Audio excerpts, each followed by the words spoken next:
Well, I hope you're all very proud of yourselves. As if the Duke and Duchess of Sussex hadn't been through enough already. How many of us feel battered? You insatiable vultures! You finally did it. You maniac! You have turned Prince Harry and his beloved wife, Meghan Markle, into international laughingstocks. Well, I hope you're happy. You've lived a life with the royal family, you've had everything handed to you, but you say your life has been hard, and now you've written all about it in your new book, Where?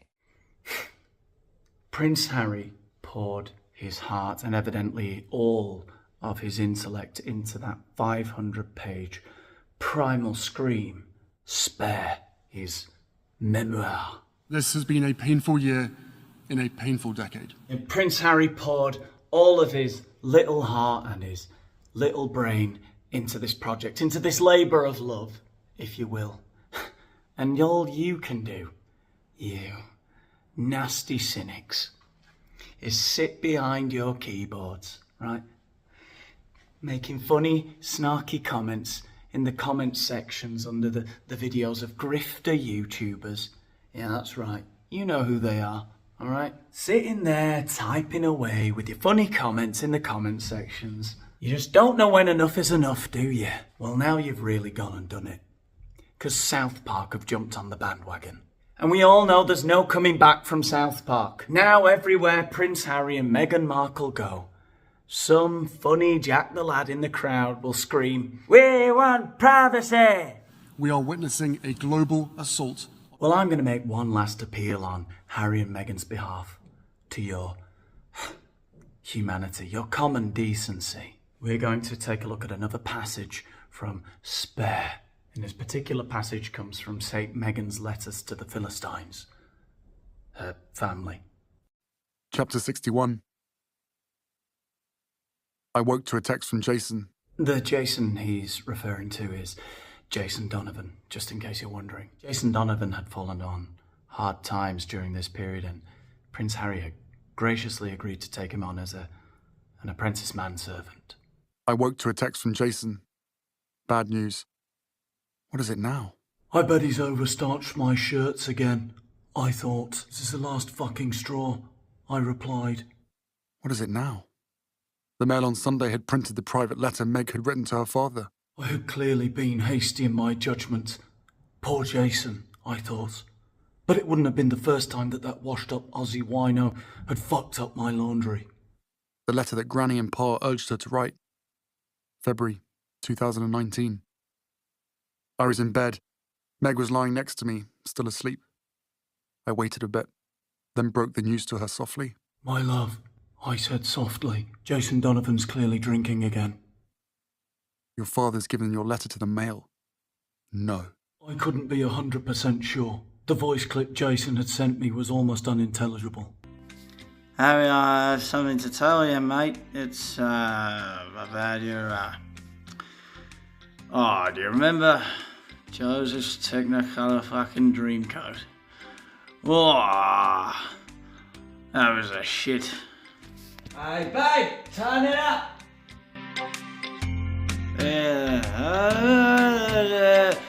Any dream will do. Ah, that's the one. Yeah, turn it off now, love. I want to talk to Prince Harry. Shut it up. Shut it up. Oh, I'm glad I'm not working for Andrew Lloyd Webber anymore. What a prick. Meg, I don't know what to say. He's given them your letter. One of the weird things for me about this story is that Meghan in 2019 was writing a handwritten letter to her father. Like, you know, you'd think they'd be more worried about, you know, things getting intercepted and stuff. They're always on about security and journalists, you know, rummaging through the bins and everything. You'd think maybe writing a handwritten letter, not the best, not the most inconspicuous way of communicating with your father. I don't know, maybe phone call, text. I don't know. It might be a bit more secure than a handwritten letter. I mean, how did they send it? Via messenger pigeon? Eh? With a fucking wax seal on it? I know it's not that ancient to write a letter, but it's a bit odd. I thought it was a bit odd anyway. That moment, for me, was decisive. About Mr. Markle, but also about the press. I was left with no choice but to buy the press for my shirts. Jason Donovan's increasingly erratic behaviour meant I could no longer rely on him to do my ironing. There had been so many moments, but that for me was the one. I didn't want to hear any more talk of protocols, tradition, strategy. Enough, I thought. Enough. For too long now, I have been turning up to royal engagements with an increasingly defeated, flaccid-looking shirt collar. The paper knew it was illegal to publish that letter. They knew full well, and did it anyway.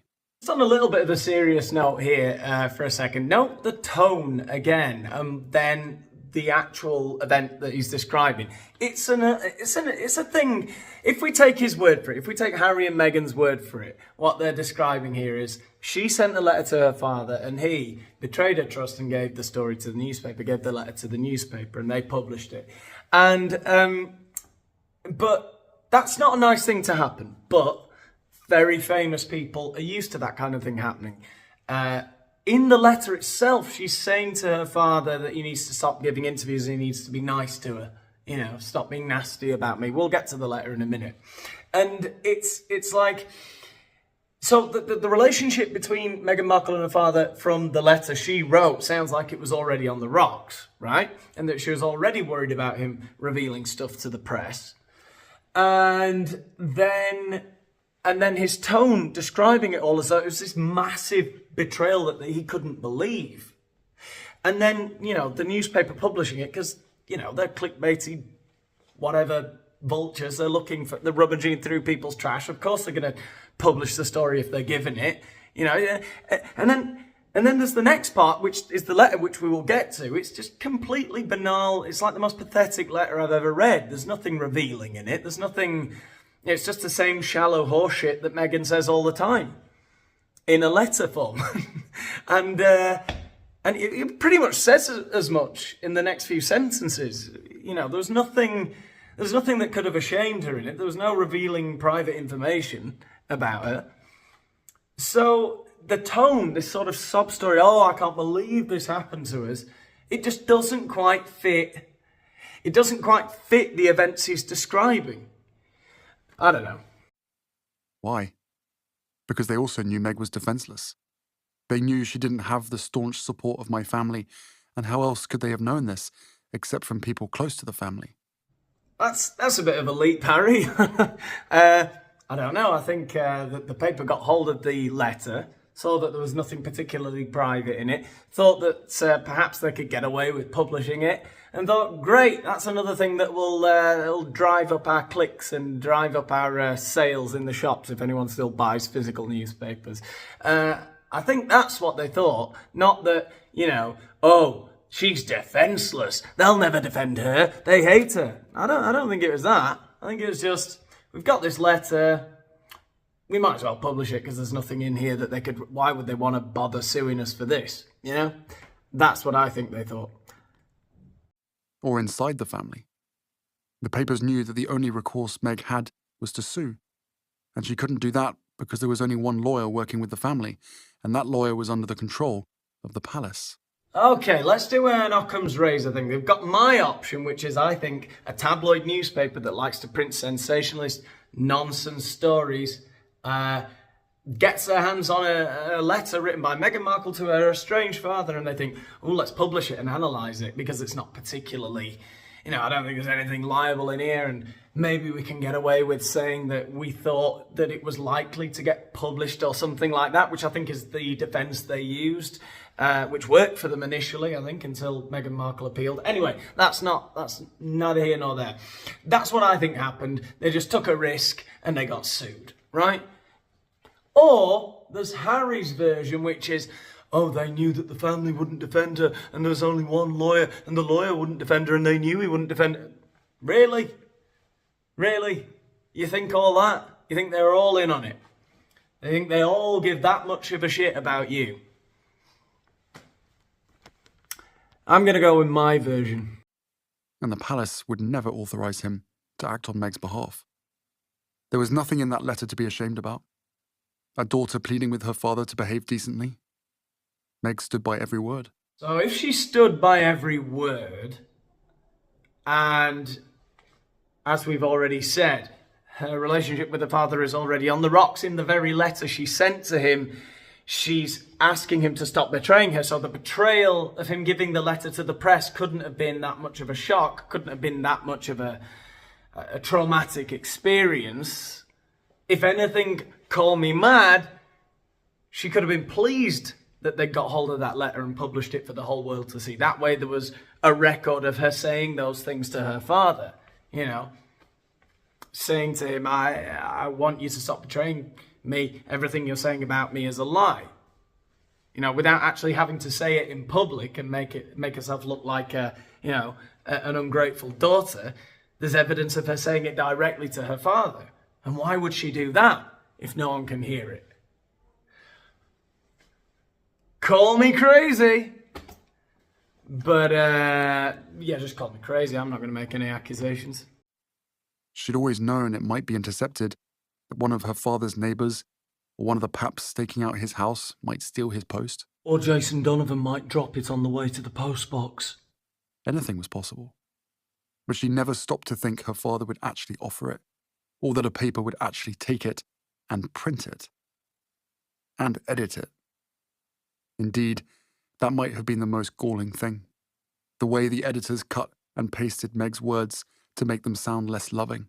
Yeah, it didn't really need much cutting and pasting to make it sound unloving. The whole thing read as a passive-aggressive rant. I don't know factually who's completely in the right or wrong, but the letter, it doesn't sound loving, because it's not. Let's read through the letter then, because you'll see what I mean here. It kind of sounds like she's addressing her father. She's speaking in the second person, but really, she's thinking about a third person. She wants somebody to read this out loud. Well, wish granted, Meghan. Daddy, it is with a heavy heart that I write this. Who the fuck in their mid-30s writes like that to their elderly father? I'd disown her for that opening sentence. I'd give that straight to the Daily Mail. No, I'm joking. Let's carry on. Daddy, it is with a heavy heart that I write this, not understanding why you have chosen to take this path. Take this path! Can you never say anything literal? Does it always have to be figurative? Anyway, I'm sorry. Not understanding why you have chosen to take this path. Turning a blind eye to the pain you're causing.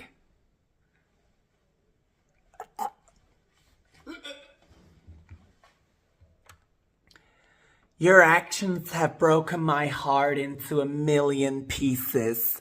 Hyperbole! They haven't, and it's figurative again, because your heart hasn't broken into pieces. It's not made of porcelain. Is it, Meghan? I know figurative speech is a thing, but not when you're speaking to your father. Right?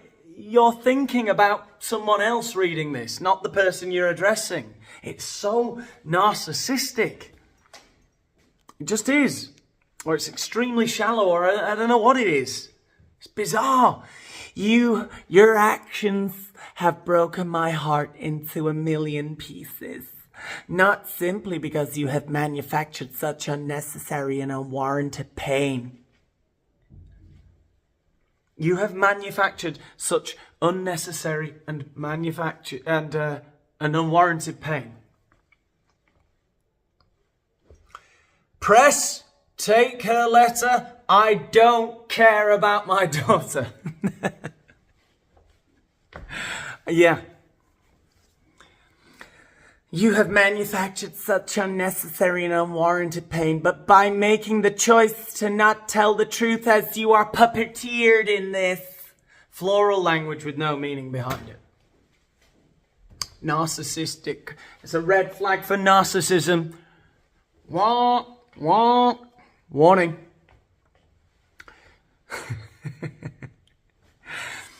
You are puppeteered in this. Something I will never understand. Your fucking letter's something I'll never understand anyway. Let's carry on. There's more of this. It goes on like this. You've told the press that you called me to say you weren't coming to the wedding. That didn't happen because you never called. Did you hear me, press? That never happened. You're talking to your father, Meghan. Wake up. You're speaking in the second person.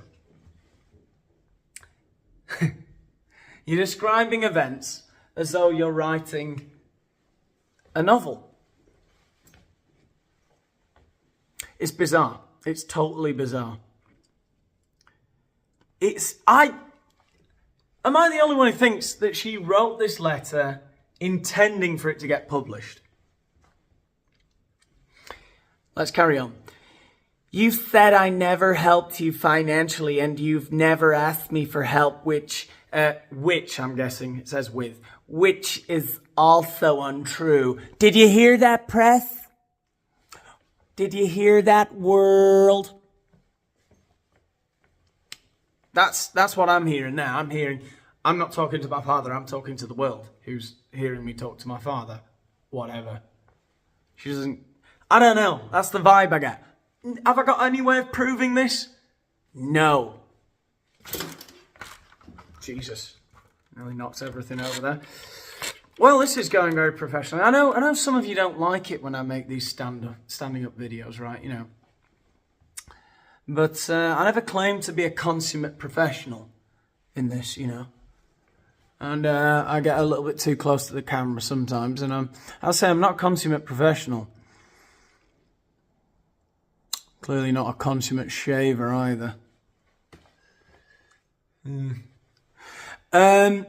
Anyway, where are we going with this? Which is also untrue. You sent me an email last October that said, if I've depended too much on you for financial help, then I'm sorry, but please could you help me more? Not as a bargaining chip for my loyalty. What are you talking about? Why would you repeat his exact words back to him like that? If he ever said that. I'd like to see someone publish that letter. That was never said. Oh, God. This letter was never intended... Oh, my God. Am I going mental? This letter was so clearly written to be published. I think you get the idea, right? If you love me as you tell the press you do, because he doesn't tell me that he loves me. He only tells the press that he does. But you can see everything I'm saying to him because it's here in the letter. If you love me as you tell the press that you do, please stop. I have only ever loved, protected, and defended you, offering whatever financial support I could, worrying about your health, and always asking how I could help. Did you hear that? I've only done good things. He's lying. He only tells you that he loves me. He never tells me that he loves me. Oh God, I hope they don't publish this letter. So the week of the wedding, to hear about you having a heart attack through a tabloid was horrifying. I called and texted. I begged you to accept help. We sent someone to your home, and instead of speaking to me to accept this or any help, you stopped answering your phone and you chose to only speak to tabloids. This just reads like bullshit, doesn't it? If you love me as you tell the press you do, please stop. Oh, I see, they quoted that bit earlier on. I hate it when they do that. Why did they do that? Yeah, I guess to make you read on, don't they? Is this helping you watch the video? Am I getting more watch time? Please allow us to live our lives in peace. We want privacy. Please stop lying. Please stop creating so much pain. Please stop exploiting my relationship with my husband. H.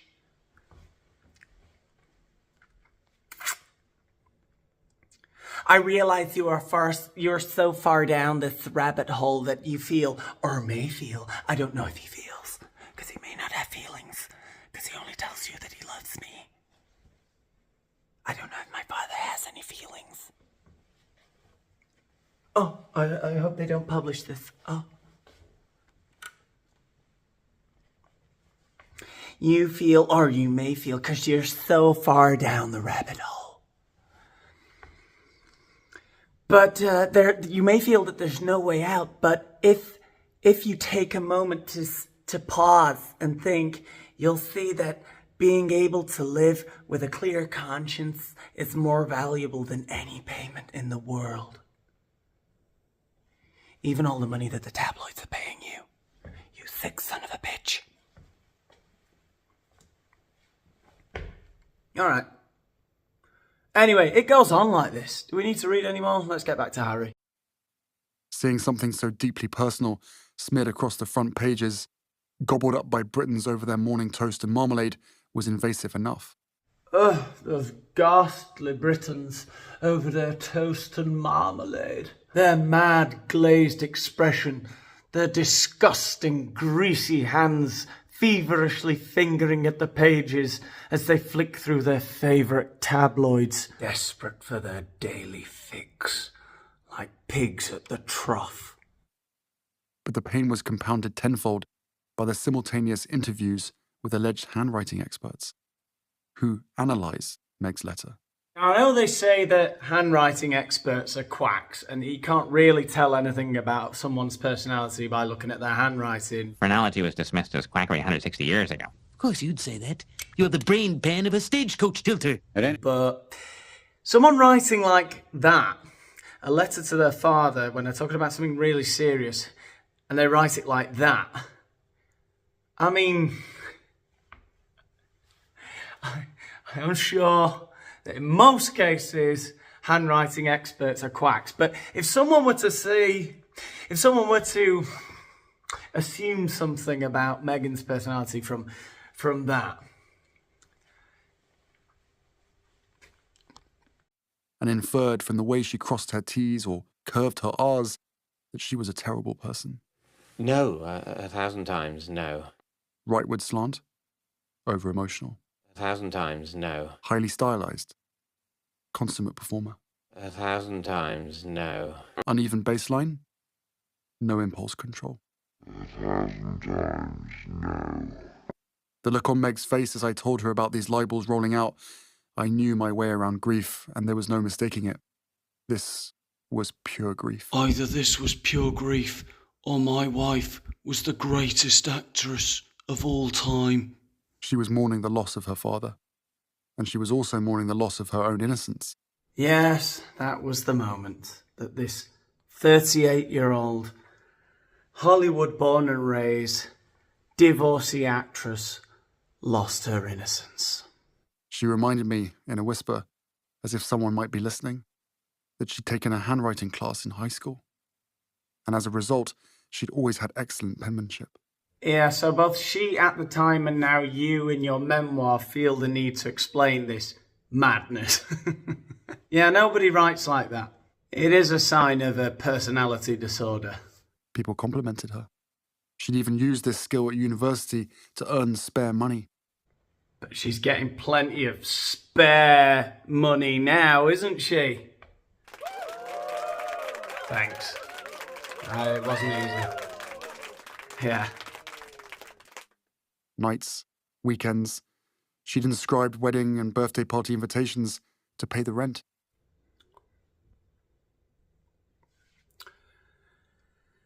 Did she, Harold? Did she? Now people were trying to say that this was some kind of window into her soul. Hello? And the window was dirty? Tormenting Meghan Markle has become a national sport that shames us, said a headline in The Guardian. So true. To be fair, the Guardian thinks we should feel ashamed for being alive, so shoot me. But no one was shamed. That was the problem. No one was feeling the slightest pang of conscience. Would they finally feel some if they caused a divorce? Or would it take another death? That's some big old leap you took there, Harry, from publishing that flowery open letter that she wrote to her father, and it was an open letter, publishing that to causing her death. That's quite some leap. Maybe then they'd feel shame. I'm sure they would, right? You see, the thing is, did they ever tell you about the boy who cried wolf, Harry? You know, one day when something genuinely bad happens to you and you start saying, oh, the press are hounding me to the... No one's going to believe you. They're all going to go, like the boy who cried wolf, because he cried wolf.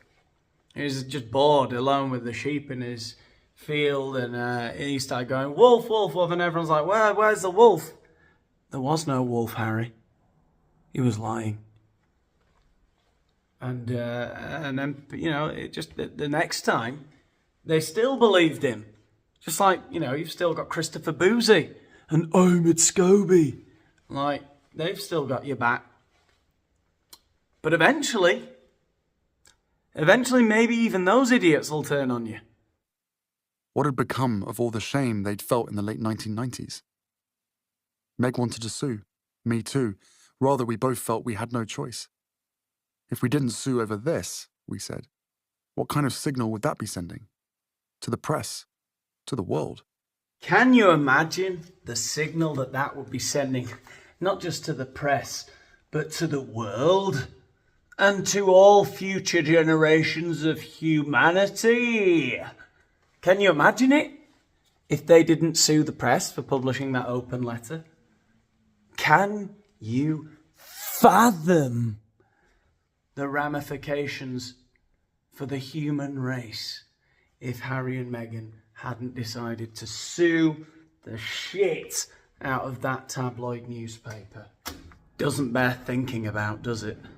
So we conferred again with the palace lawyer. We were given a runaround. I reached out to Pa and Willie. They both sued the press in the past over invasions and lies. Pa sued over so-called black spider letters, his memos to government officials. Willie sued over topless photos of Kate. But both vehemently opposed the idea of Meg and me taking any legal action. Why? I asked. Well, I just think some people might say that your Instagram-loving bitch wife actually doesn't want her privacy. How dare you, sir? My Instagram-loving bitch wife has always wanted her privacy! They hummed and hawed. The only answer I could get out of them was that it simply wasn't advisable. The done thing, etc. I told Meg, you'd think we were suing a dear friend of theirs.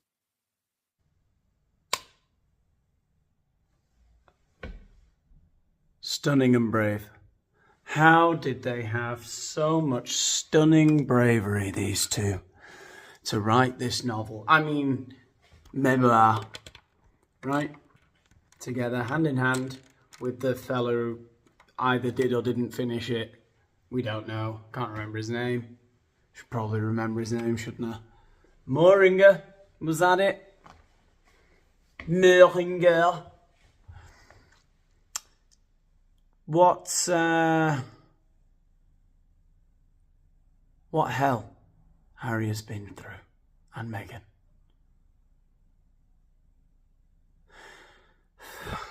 Food for thought. I'm going to bed now. Good night.